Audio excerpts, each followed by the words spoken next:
The next question I received is from Toronto, Canada. Someone is asking, he was taking a shower, and during a shower he was trying to do a wudu, but during the wudu the water went inside his stomach. So does that break his fast? While somebody is taking a shower and doing the wudu, and again I was just talking in my previous question that it all depends on your niyyah.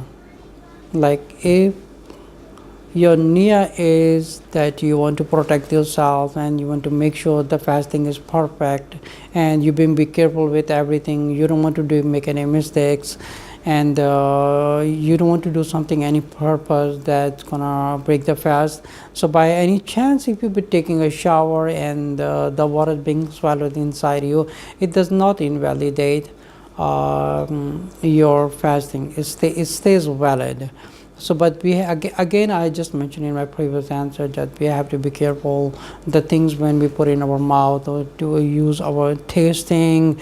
It could affect our, but again if we will continue making a mistakes, that means like shaitan is trying to play with us and he wants us to break our path, and he's trying to confuse with other things. So when you're taking a shower and the water is being swallowed by mistakenly, but point to be noted, but if it's something is done by mistakenly, it is forgiven by Allah. So let's not be like taking this too much seriously, and to make sure our fasting is perfect, and we try to do our best as possible, and Allah is merciful and Allah is forgiving. So basically we have to have our pure niyyah, but if something is happening by mistakenly, it is forgiving by Allah. The fasting is still valid.